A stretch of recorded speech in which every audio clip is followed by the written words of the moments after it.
Bonjour, nous sommes le 4 novembre et je vais dire l'heure parce que c'est important, c'est qu'il est 15h52. Alors si j'enlève 6 heures, ça nous fait 9h52 à New York et j'enlève encore 3 pour la Californie, ça nous fait 6h52 du matin en Californie. Euh, pourquoi une toute petite précision? C'est parce que je vois qu'il y a beaucoup de discussions parmi les commentateurs de mon blog et je vois qu'il y a une mécompréhension de ce qui est en train de se passer. J'avais le sentiment que j'avais quand même bien expliqué la chose suivante, c'est que les gens qui votent démocrate allaient massivement voter par correspondance.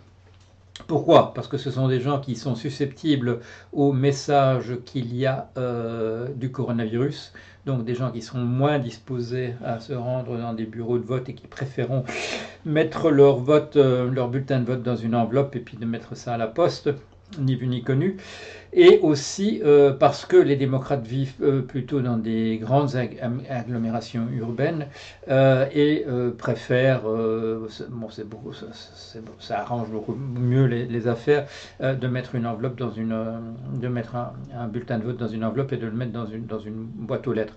Alors, il était clair que quand on regarderait les suffrages de la journée d'hier dans des isoloirs, que ce serait massivement des gens plutôt républicains et plutôt des gens qui voteraient Trump. Et que ce serait au fur et à mesure dans la journée que quand on commencerait à ouvrir les enveloppes, parce qu'il y a des règlements, c'est pas pareil partout, mais il y a des règlements qui interdisent d'ouvrir les enveloppes avec les bulletins de vote avant que le vote dans les isoloirs ait eu lieu et que donc on pourrait voir des chiffres massivement en faveur de Trump ce matin, voilà, ce matin pour nous, à la fin véritablement de la nuit en soirée pour les Américains. Et donc, tout le problème serait de voir remonter du vote pour Biden quand on ouvrirait les enveloppes dans la journée, et processus d'ailleurs qui peut se prolonger. Les républicains ont essayé de manière massive dans les différents États de torpiller le vote par correspondance, d'essayer de faire passer des lois de dernière justesse qui interdiraient à ce qu'on ouvre ces bulletins de vote. Trump lui-même avait été tout à fait formel. Il avait dit bon, le vote se décidera le 3 et on oubliera le vote par correspondance. Il avait dit on oubliera le reste. Bon, et c'est d'ailleurs ce qui lui a permis, selon la tactique, la stratégie qu'il avait définie, de se précipiter à dire qu'il avait gagné. Donc le processus serait nécessairement un processus de longue remontée des votes pour Biden au cours de la journée, peut-être encore demain, les gens parlent encore de vendredi. Si c'est terminé vendredi, c'est déjà pas mal parce que il y a beaucoup de choses, beaucoup d'enveloppes à ouvrir et à comptabiliser. Donc, tout le monde savait que ce serait pas décidé d'avance, sauf bien entendu Trump et les républicains qui avaient intérêt à ce qu'on oublie le vote par correspondance dont on savait qu'il était massivement démocrate. Donc il est beaucoup trop tôt, encore pour dire voilà, comme je vois à certains endroits, mais c'est des endroits qui ne comprennent pas très bien comment ça fonctionne. Les sondeurs se sont entièrement trompés.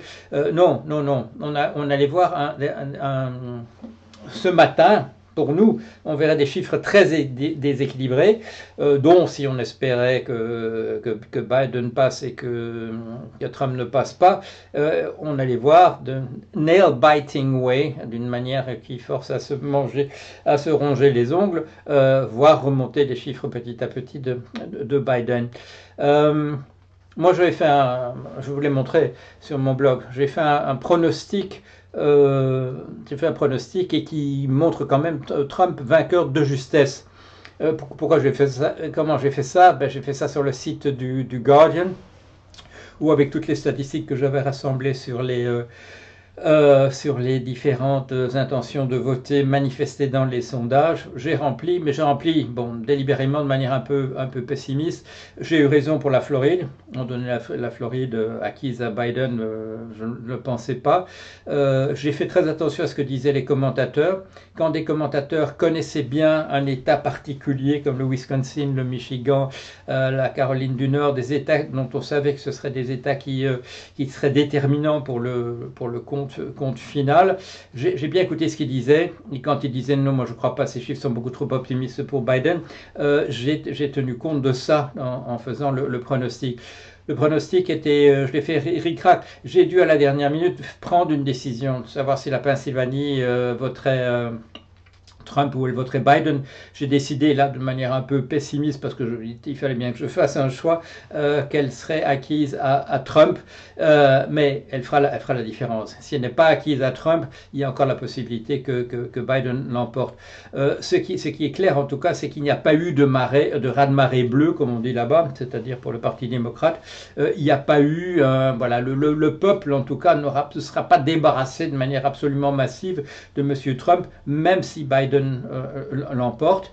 Et ça, c'est une surprise. Et je vois beaucoup de commentateurs, comme on appelle libéraux là-bas, c'est qui ne veut pas du tout dire libéral comme on dit ici, mais qui veut dire de gauche, qui sont déçus. Ils comptaient fort sur quand ils ont vu les mobilisations de gens qui allaient voter, les décomptes de ce qu'on trouvait dans les boîtes aux lettres qui envoyaient donc des courriers pour être décompté, il y avait une sorte d'engouement. On disait il y a un rejet massif de Trump. Et là, même s'il n'emporte pas, il n'y a pas de rejet massif de Trump. Ça c'est clair. Il y aura beaucoup de choses qui se passent, se décident ric-rac. Et bon, vous savez mes préférences, j'aimerais autant que Biden passe, même si ce n'est pas du tout le candidat idéal. Mais en tout cas, si c'est Biden qui passe, ce ne sera pas dans un raz-de-marée en faveur de lui. Alors voilà, bon, vite un petit point parce que je vois beaucoup de malentendus dans les commentateurs de mon blog. Allez, à bientôt.